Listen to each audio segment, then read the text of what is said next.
Eu escolhi falar alguma coisa com vocês hoje sobre a verdade. E eu queria começar propondo uma frase para a gente analisar. A frase é a seguinte: a verdade não existe. Eu escrevo essa frase e apresento para vocês. Só existem duas possibilidades. Ou essa frase está certa ou está errada. Vocês concordam comigo? Muito bem. Vamos supor que ela esteja errada. A verdade não existe. Então, a verdade existe. A frase está errada. Mas e se a frase estiver certa? A verdade não existe. Mas aí, se a frase está certa, a frase é verdadeira.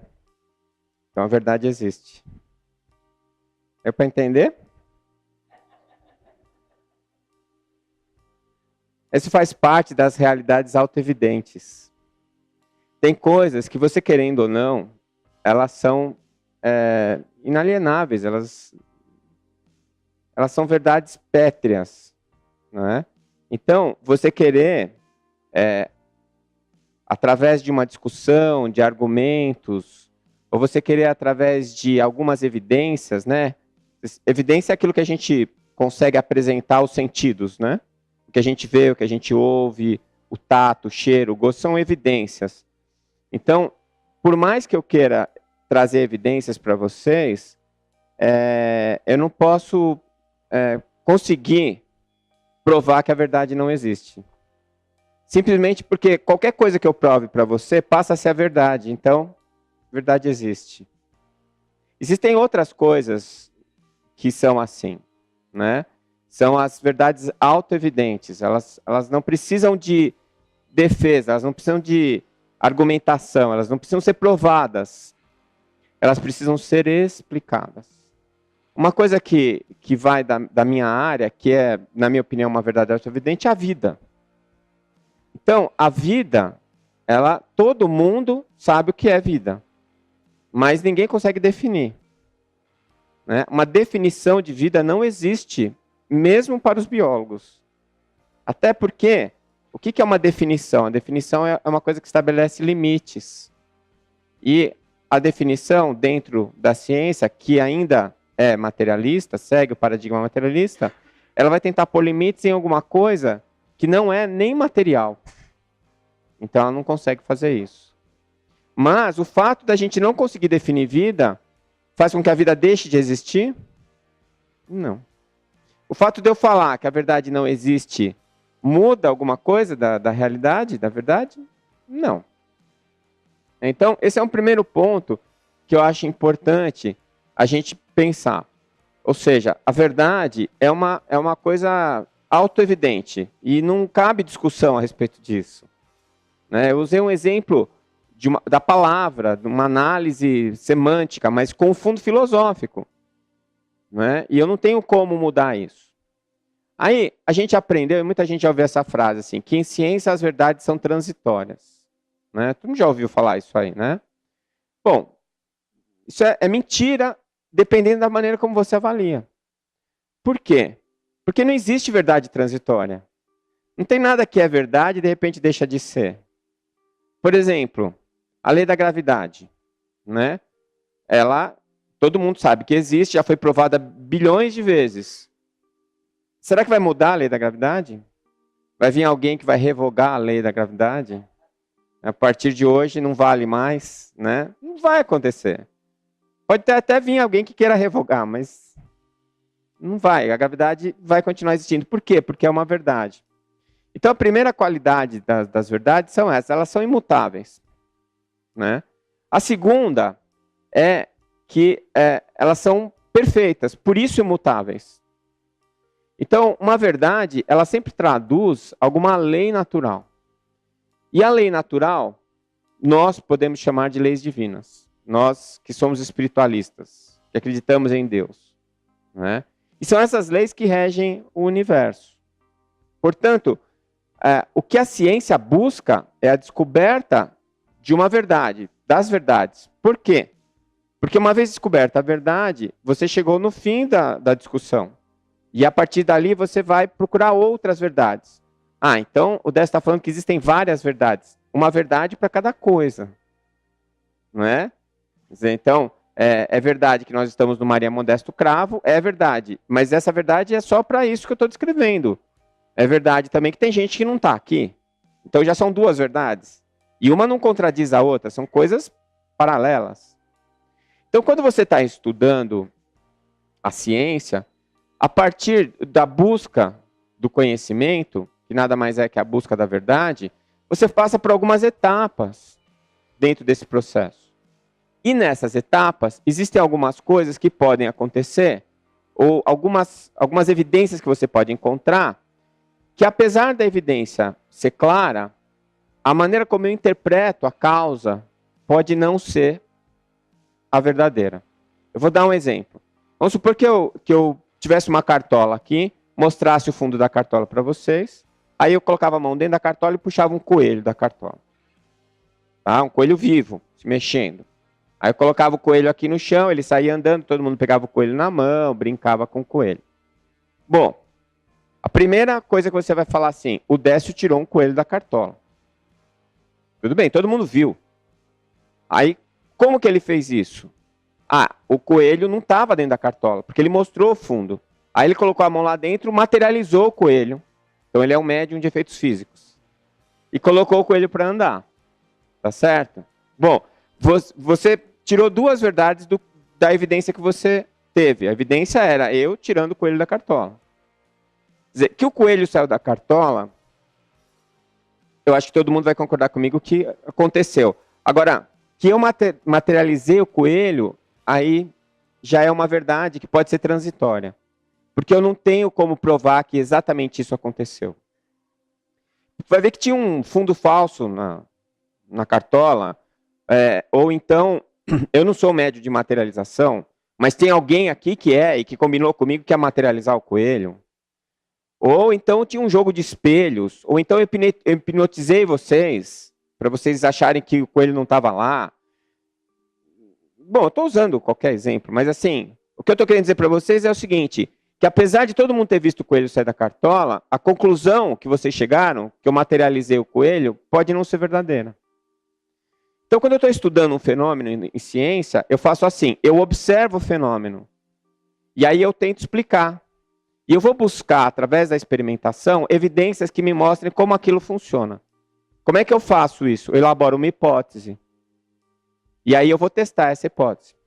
Se eu conseguir provar que a hipótese é mentira, então eu descarto essa hipótese. Se eu não conseguir provar que é mentira, pode ser verdade. Então, nesse processo que a ciência usa de aquisição e desenvolvimento do conhecimento, existem algumas verdades que podem ser parciais e depois eu vou descobrindo o resto. E quando eu vou juntando as peças, eu tenho uma outra visão daquilo. Ou então, eu atribuo determinada verdade para aquele fenômeno, que mais para frente eu descubro que não era uma verdade, era falsa. Ou seja, nunca foi uma verdade. Então, se eu analiso essa frase, na ciência as verdades são transitórias, pensando que tudo que é apontado como verdade em ciência pode não ser, e que esse conhecimento ele é dinâmico, e eu posso mudar de ideia amanhã, está certa a frase. Mas, se eu vou dizer que uma verdade ela pode não ser verdade, ou ela é sempre verdade, mas ela pode mudar, então eu estou errado. Porque as verdades não mudam. Né? Quando a gente usa a palavra verdade, nesse sentido, a gente pode comparar essa palavra com uma outra palavra, que é a realidade. Então, o que você está vendo, o que você está evidenciando, é sempre verdade? Nós já percebemos que não. Né? Nem sempre é verdade. Mas é sempre real? Aí, essa palavra real, ela é muito próxima da verdade, nesse sentido que eu estou usando, mas ela é meio perigosa também. Por quê? Porque nós nos comunicamos com o mundo através dos nossos sentidos. O nosso sistema nervoso, ele é o nosso órgão de manifestação. Então, ele é um aparelho que nós usamos para ver, para ouvir, para sentir, para interpretar, para construir o que nós chamamos de realidade. Mas é um instrumento. Nada mais do que isso, né? Se eu peço para você olhar uma paisagem, né, e você olha a paisagem, você tem mais de 40 anos, eu esqueci de falar sobre isso. Você olha a paisagem, vê a cor do sol e tudo mais. Aí eu dou um livro para você ler. Quando você vai olhar para o livro, o que vai acontecer? Você vai ver o livro, bonitinho, as letras? Não vai. Você tem mais de 40 anos. As letras estão embaraçadas, né? E dependendo do tamanho do seu braço, você não vai conseguir ler o livro. Aí eu vou te dar um óculos. Aí você coloca o óculos e as letras ficam claras e você consegue ler com nitidez. Mas aí eu peço para você olhar a paisagem com aquele óculos de leitura. E o que acontece? Desfoca. Então, quando a gente está usando o nosso sistema nervoso para se comunicar com o mundo que está ao nosso redor, a gente está usando um aparelho, que é o nosso sistema nervoso, que funciona como óculos. Ele consegue perceber algumas coisas e não outras, por conta do próprio desenvolvimento, das características que esse cérebro tem, pela evolução, por tudo que aconteceu no desenvolvimento desses mecanismos biológicos que hoje a gente usa, né, nós seres humanos principalmente, o aparelho neural mais avançado do planeta, né, o mais desenvolvido. Nosso lobo pré-frontal, nosso córtex pré-frontal é o mais desenvolvido de todas as espécies do planeta. E isso dá para a gente algumas características muito importantes. E a principal delas, do nosso lobo pré-frontal e principalmente do nosso córtex pré-frontal, é a nossa capacidade de projetar, de planejar, de prognosticar. Então, quando você está vendo uma cena, por exemplo, eu estou vendo um livro, estou assistindo um filme, e aí o filme começa, e eu olho a cena, e começo a ver a relação da cena, às vezes, isso já deve ter acontecido com vocês, você já sabe como vai terminar o filme, né? Principalmente aqueles filmes mais óbvios, né? Então, você já sabe que aconteceu isso, aí o mocinho falou com a mocinha, aí você já fala, pô, esse mocinho não é mocinho, ele é bandido, o outro que é o mocinho. E aí, antes de terminar o filme, você já sabe quem matou quem vai ser preso, você só fica esperando para confirmar. Aí termina, você apaga a televisão, vira e dorme. Não é assim? Isso acontece também com coisas no nosso dia a dia. Você está vindo na rua, aí você vem vindo um carro passando na outra rua. O farol está vermelho para ele, está verde para você, né? Aí você pensa assim, ele vai parar. Aí você continua na mesma velocidade. Aí você para e pensa assim, não, mas eu estou em Campo Grande. É melhor eu parar. E o cara passa com o farol vermelho como se tivesse verde para ele. Não é? Isso já deve ter acontecido com vocês também. Não é? Aqui em Campo Grande, farol vermelho é uma mera sugestão. Talvez seja bom você parar, né? Então, veja bem, eu já vi essa cena acontecer várias vezes, de eu ter que brecar em cima. Então eu não confio. É melhor eu tirar o pé do acelerador e dar uma diminuidinha. Porque se ele parar, beleza, eu passo. Se ele não parar, a gente não vai bater. E se bater, não interessa se eu estou certo ou estou errado. Não é? Vai estragar o carro, nós vamos se machucar, e não é legal isso. Tá certo? Então, você percebe que a minha capacidade de planejamento, de percepção de futuro, ela me dá uma vantagem sobre os outros animais. Mas ela faz uma coisa muito importante por mim também. Ela faz com que eu consiga me colocar no lugar do outro. Porque eu consigo imaginar como seria se eu fosse o outro, ou como seria, como eu estaria se eu estivesse na situação do outro. Isso se chama empatia. E é por isso que nós temos pena, é por isso que nós nos mobilizamos pelos que não têm as coisas que a gente tem, é por isso que a gente faz doce para vender, para ajudar o outro. Por quê? Porque a gente se coloca no lugar do outro, a gente tem essa capacidade de empatia. Se eu tiver uma lesão do pré-frontal, eu perco essa capacidade. Aí eu viro um psicopata. O psicopata, ele não tem capacidade de empatia, porque ele tem uma lesão no lobo pré-frontal. E o que acontece? Ele não sente pena de ninguém.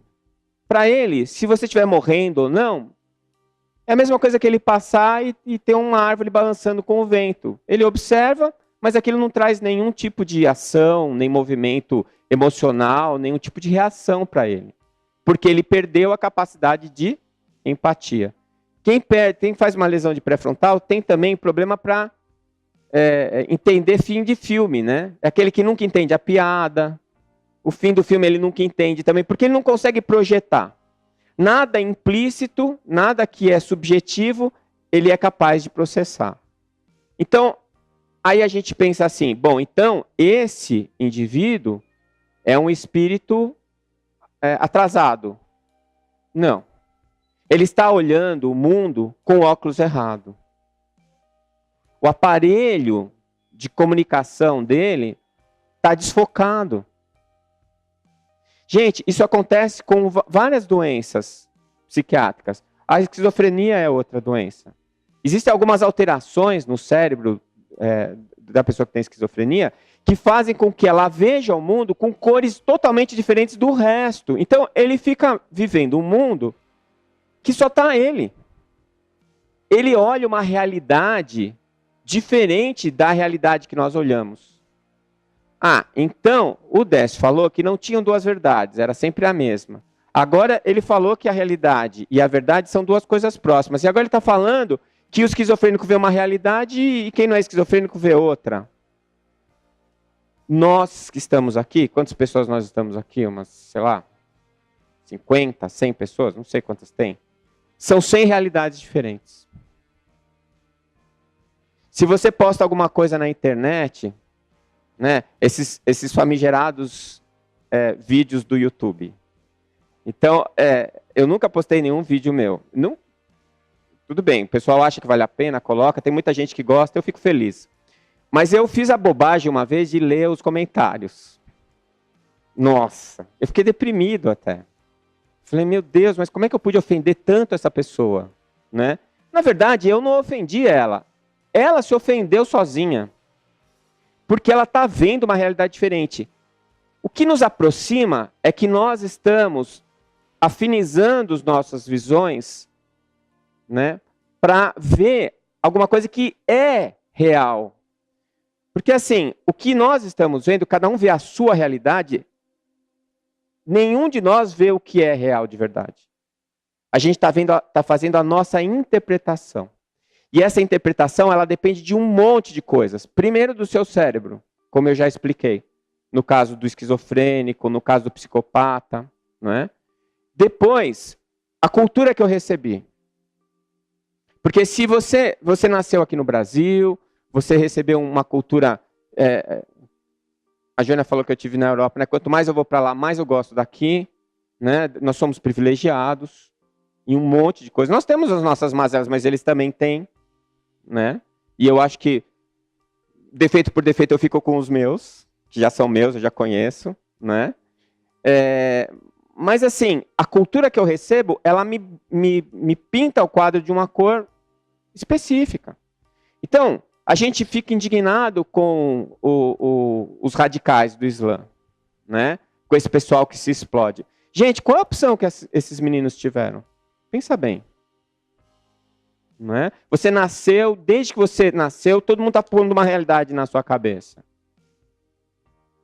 Quantas são as pessoas capazes de realmente se rebelar contra alguma coisa que todo mundo está falando que é de um jeito? Só as minorias criativas, como falava a doutora Marlene Nobre. Né? As minorias criativas são aqueles que se destacam da manada. Porque nós, apesar de nos sentirmos no topo da escala evolutiva do planeta, nós somos mamíferos, animais mamíferos, e temos muitos condicionamentos e comportamentos que são típicos dos animais. Porque o nosso sistema nervoso, nosso sistema digestório, nosso sistema locomotor, ele faz parte de um projeto que é o mesmo para toda a vida do planeta. Apesar da gente achar que a gente é muito diferente dos outros, não somos. A gente é diferente em quantidade, não em qualidade. A gente tem mais propriedades, mais capacidades, mais oportunidades, mas o sistema é o mesmo. Nada muda. Né? Então, dentro desse panorama, você pode perceber que muitas vezes, se você não consegue se rebelar contra o efeito manada, você vai passar a sua vida inteira acreditando numa coisa só porque falaram para você desde o começo, que era assim. Né? Que mais que tem? Tem o meu interesse. O meu interesse que determinada coisa seja verdade. E outro, que outra seja mentira. Gente, a gente vê isso todo dia. Não é? Uma vez eu tinha um amigo muito querido mesmo, e ele estava noivo de uma menina. E ele estava apaixonadíssimo pela menina. E a menina, aparentemente, por ele. Aí nós fomos num filme, assistir um filme. Eu era adolescente, lá em São Paulo. E aí nós fomos no cinema, sentamos eu, meu primo e mais um amigo.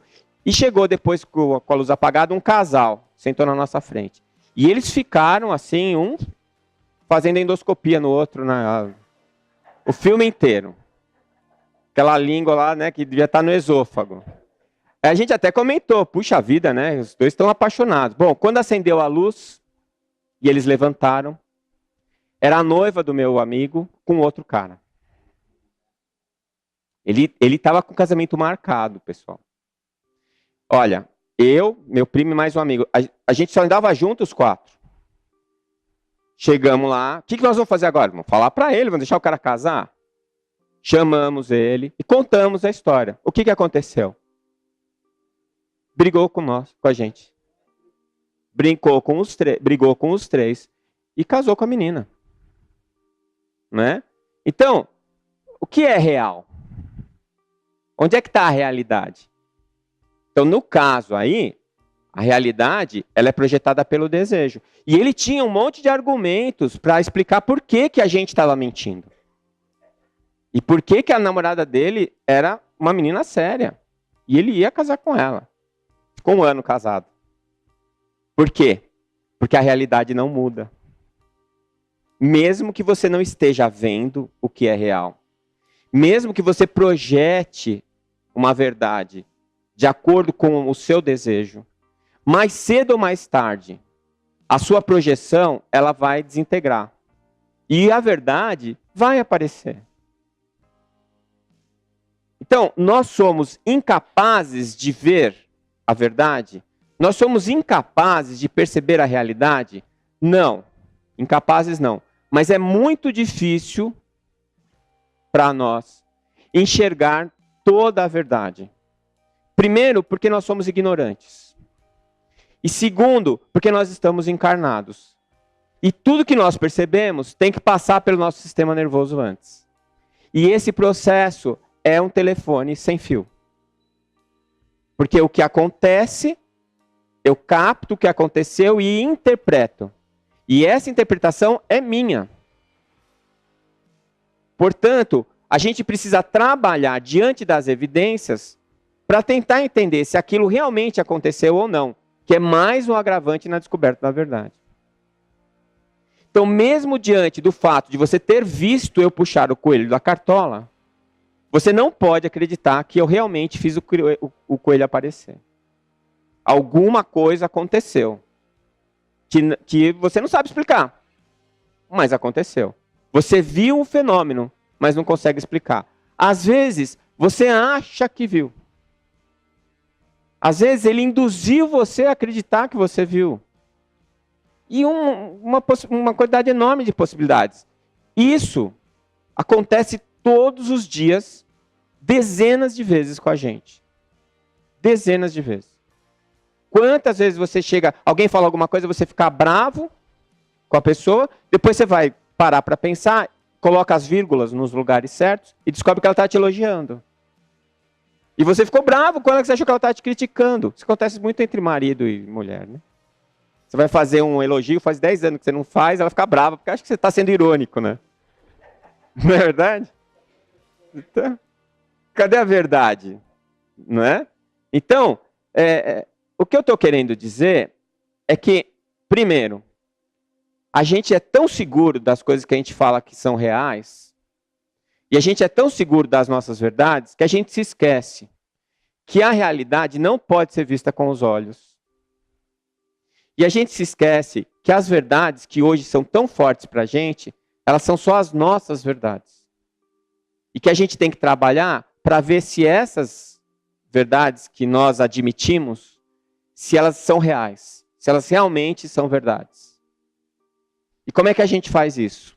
Vivendo, experimentando, discutindo, pondo à prova, mas de uma maneira aberta. Se eu vou para a discussão, não para dialogar, mas para discutir, o que é a discussão? Eu querendo ganhar a discussão. Quando você quer ganhar a discussão, não é um diálogo. São duas pessoas defendendo seus pontos de vista, não é assim? Você acha que um dos dois vai mudar de ideia? Nunca muda de ideia. Nunca. Por que a gente grita quando está discutindo? Que é para não ouvir a voz do outro. Não é para o outro te ouvir, porque ele já não está te ouvindo, ele também está gritando. Então, um não está ouvindo o outro. São dois monólogos em paralelo. É uma discussão. Quem é que vai chegar na verdade? Nenhum dos dois. Até porque, se você descobriu uma verdade e você sabe que aquilo é real, você não sente necessidade de defender aquilo. Precisa defender a verdade? Não precisa. A verdade, ela é imutável e vai ser sempre verdade. Não precisa de defensor. E se você está muito empolgado em defender alguma ideia, é porque você não tem certeza se aquilo é real. E aí você está querendo convencer da manada e toda na sua direção, que é para você não se ferrar sozinho. Essa que é a verdade. Todas as vezes que você se irrita demais com alguém e entra num embate de discussão, isso nada mais significa do que a sua incerteza e insegurança diante do conceito. Eu vejo isso por mim. Às vezes uma pessoa, e eu já uso isso na prática, sabe? Às vezes a gente está conversando, alguém fala assim, olha, eu ouvi aquela palestra sua lá. Você ouviu? Eu ouvi. Você falou uma bobagem lá. Que bobagem que eu falei? Você falou isso, isso, isso. Se eu estou tranquilo com relação àquilo lá, se eu não fico ofendido nem nada, isso me tranquiliza. Eu falo, você não concordou? Pode ser. Não sei. Eu ainda acho que é verdade. E eu vou embora, eu nem penso mais naquilo, eu não fico nervoso nem nada. Quando isso acontece, isso me dá uma certa tranquilidade. Eu falei, olha, acho que isso aí é legal mesmo, acho que eu estou no caminho certo. Agora, quando eu me irrito, e quando eu quero discutir para colocar os meus argumentos, tentar provar para ele que eu estava certo e ele está errado, é porque eu não tenho muita certeza do que eu falei, não. Por que eu quero convencer ele? Eu tinha um amigo meu que ele era assim, ele comprava um carro, ele ficava falando bem do carro dele, falava bem e queria que todo mundo comprasse. Por que você não compra um igual? Por que você não compra um igual? Por que você não compra um igual? Aí passava 6 meses e ele vendia o carro. Ué, o que aconteceu? Uma porcaria aquele carro. Não serve para nada. Ué, mas outro dia você pediu para eu comprar. Não, mas naquela época eu achava. Agora eu tenho certeza que é uma droga. Então quem comprava ia na dele, né? Ele não gostava de estar sozinho em nenhuma decisão. Toda vez que ele tomava decisão na vida dele, ele queria companhia. Isso é insegurança. Aí o que você tem que fazer, na minha opinião? Você tem que buscar o que realmente faz um eco dentro de você. E se aquilo ainda te incomoda, continua procurando. Porque ou aquilo é uma verdade parcial, ou é uma mentira que você está tomando por verdade. Eu fiquei muito feliz outro dia. O meu primeiro livro, eu escrevi ele em 1999, publiquei em 2000. E a gente foi fazer uma revisão para lançar uma edição nova. E eu fui ler o livro, tá cheio de coisa que eu acho que é bobagem, que eu não concordo. Eu tive quase que reescrever o livro. Aí eu estava meio irritado com aquela história, daqui a pouco eu parei para pensar e falei, puxa, que legal. Né? Se passaram 15 anos, porque foi o ano passado que aconteceu isso, e eu mudei. Um monte de coisa, de ideias que eu defendia na época, eu já acho que não são verdades. Sinal de que eu estou andando. Eu estou caminhando.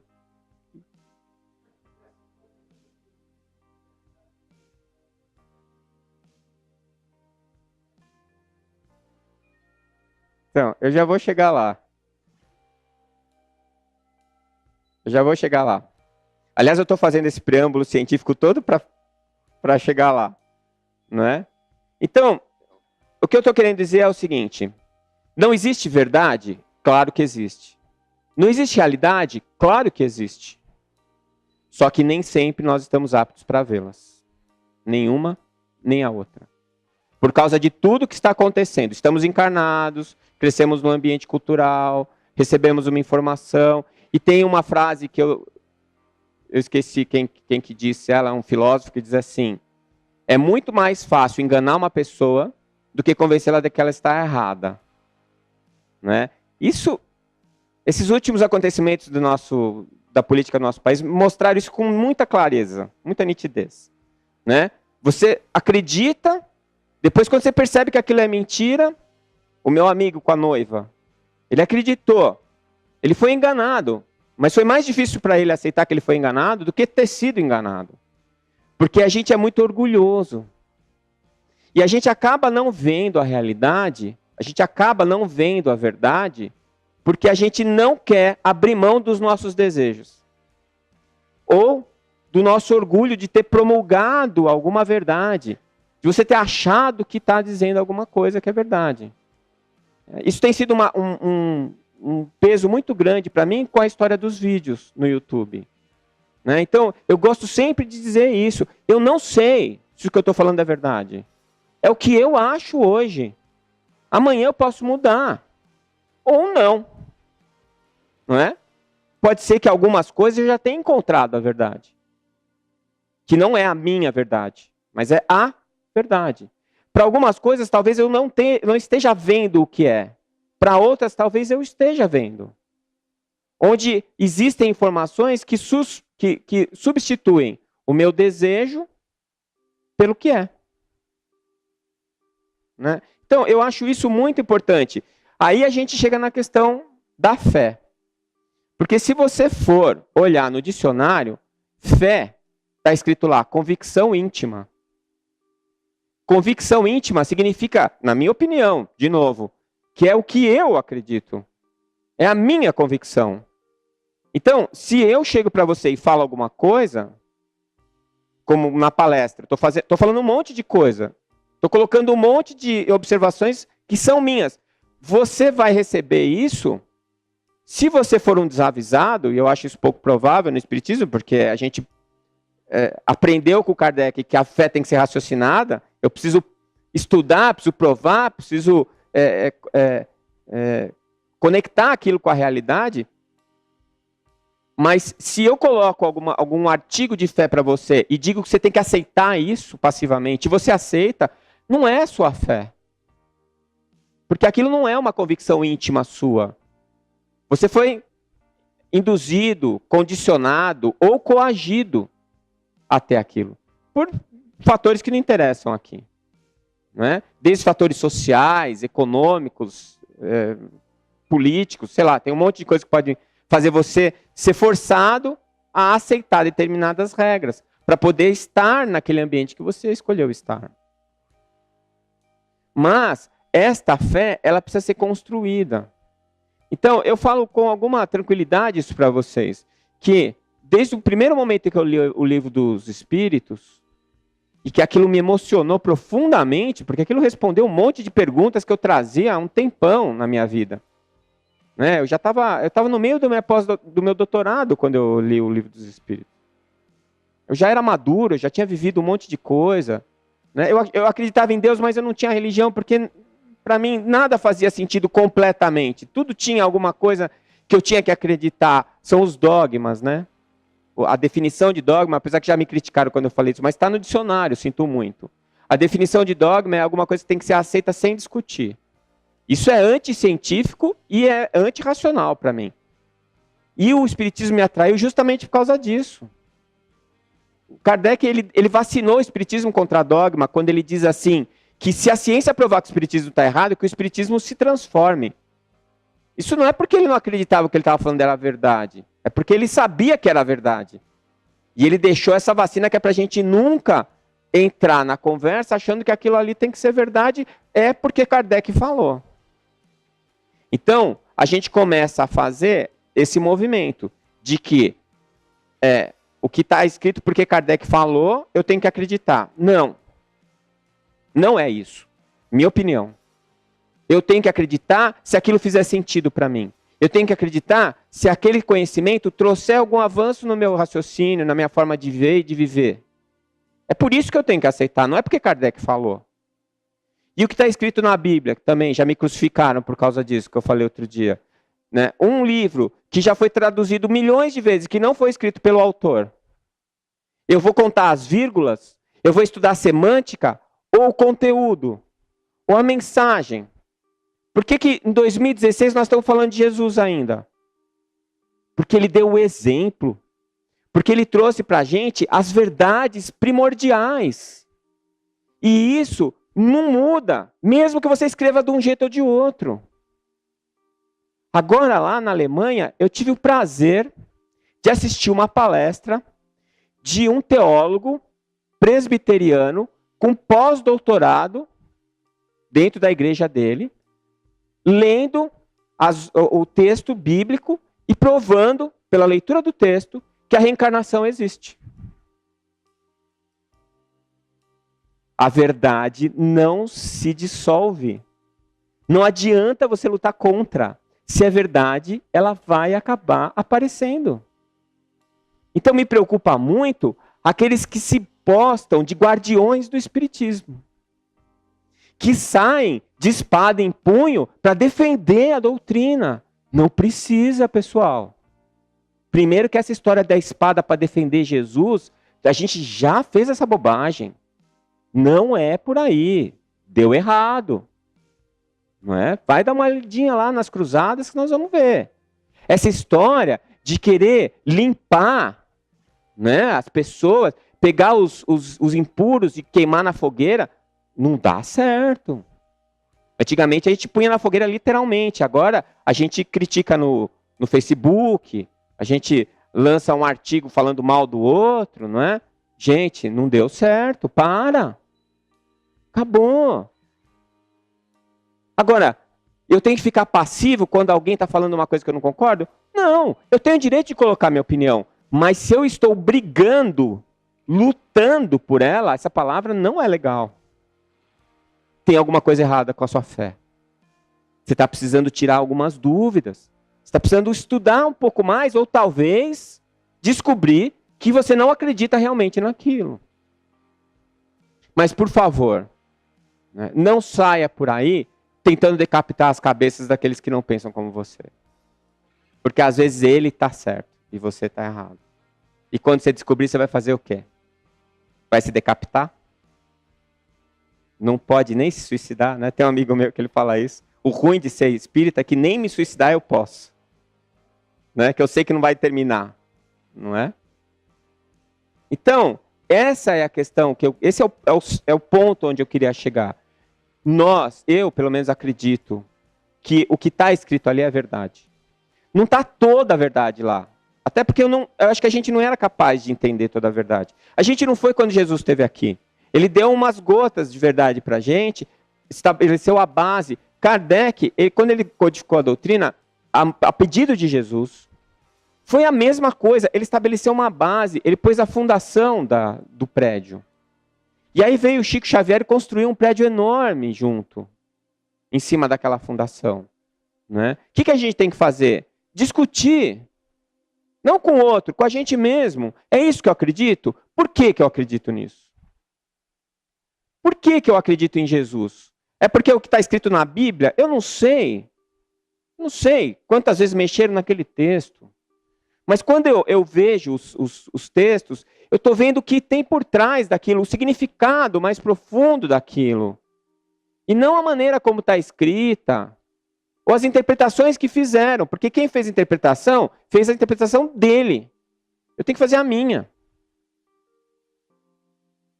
E eu acho assim, que existem muitos soldados do espiritismo por aí. Menos, pessoal. Sabe? Eu também quero lutar, mas não com essa farda, né? Como diz a música. Né? A gente não precisa de farda, não precisa de espada. Se você sabe, ou você sente que aquilo é verdade no seu coração, fala. É o que eu faço na minha vida. Eu falo o que eu sinto, o que eu acho que é verdade. Para as pessoas ouvirem. Para elas acreditarem em mim, não. Teve uma vez que eu fiz uma palestra, Foi lá na Fundação André Luiz, em São Paulo. Estava lotado. Aí eu acabei a palestra, todo mundo gostou, foi aquela coisa. E eu todo feliz. Aí a oradora falou assim, eu queria que você falasse uma última frase para fechar a noite. O que você diria? Aí eu peguei, virei e falei assim, eu diria que não é para vocês acreditarem em nada do que eu falei. Vai ver se isso serve para vocês. Vai pesquisar, vai ver se vocês concordam ou não. Nossa, foi um ó. E aquele dia eu falei, puxa, dei uma bola fora. Depois eu pensei, bem, não dei não. Não dei não. Porque estava todo mundo lá querendo ouvir a verdade de alguém que viesse, um iluminado do céu. Eu não sou iluminado, pessoal. Tá, dá para ver, não dá? Não sou iluminado. Bem que eu queria, um dia eu vou ser. Mas não é por enquanto ainda. Não cheguei lá, pessoal. Não cheguei lá. Então, o que eu acho que a gente precisa é menos mitificar. Né? O orador parece que é o padre no Espírito. Não é. Não é, gente. Sabe, a gente está aqui para dividir. Olha, eu estudei uma coisa, o outro estudou outra. Eu concordo com isso, não concordo com aquilo. É isso. É por isso que não tem curso para ser orador espírita. Quem é que fala? Quem gosta, quem quer. Quem tem alguma coisa para falar. Que não é obrigado a estar certo.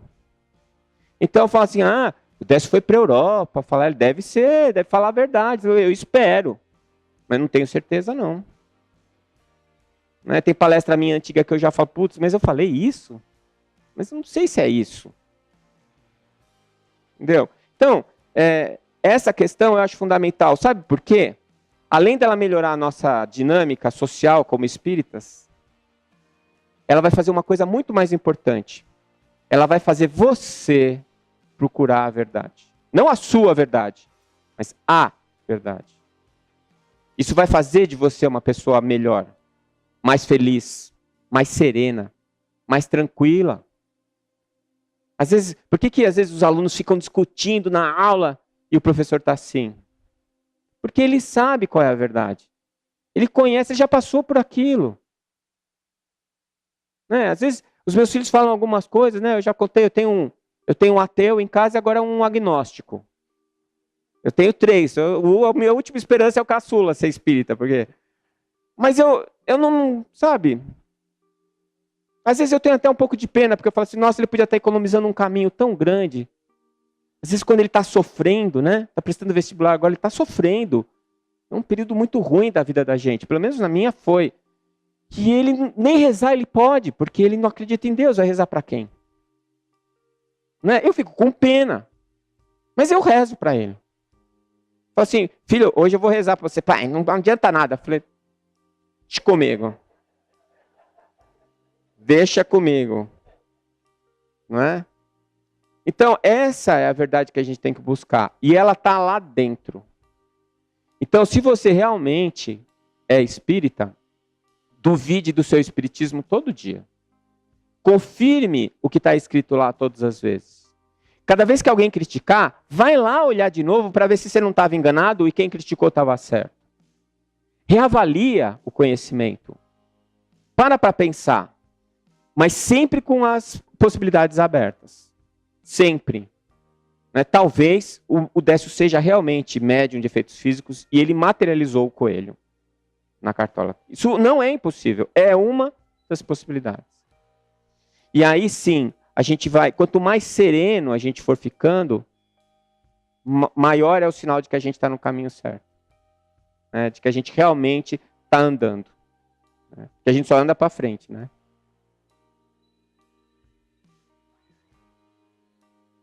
Ah.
bem legal o que você colocou. Eu diria o seguinte: primeiro, que eu acho que a verdade não está nas palavras, mas nas ideias. Porque as palavras, só de eu mudar de idioma já mudei. Segundo, que as realidades eram diferentes, mas a verdade nunca mudou. A verdade continua a mesma. Por isso que eu disse que a realidade e a verdade são muito próximas, mas elas não são a mesma coisa. Né? Porque a realidade, ela é o que está acontecendo neste momento, dentro das condições que se apresentam nesse momento. É o que eu percebo. Né? E mesmo que for uma realidade real, e não uma realidade, a minha realidade, ela vai estar acontecendo dentro das condições específicas. Eu estou dizendo isso porque, por exemplo, as leis da física, da química, da biologia, elas não mudam no plano espiritual. Mas elas são diferentes, porque as condições lá são diferentes. Então, na verdade, eu não revogo o que tem aqui. É que são condições diferentes. Eu lembro muito, a única coisa que eu guardei do meu segundo grau de química é que quando eu colocava no final o resultado, eu tinha que colocar lá, sob condições normais de temperatura e pressão. Porque se eu mudasse a temperatura, eu mudasse a pressão, aquilo estava tudo errado. Né? Então, a verdade continua irretocável.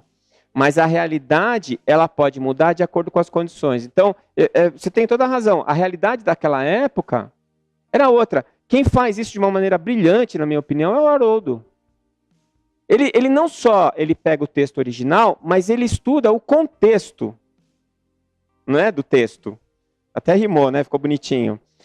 Ele vai lá e vê o que aquela palavra significava naquela época, qual a importância que eles davam, não é? E por aí vai. É a história do camelo passar pelo buraco da agulha, né? Que não é o camelo, é porque eles faziam o fio com o pelo do camelo. E foi interpretado de uma maneira errada a palavra na hora de traduzir.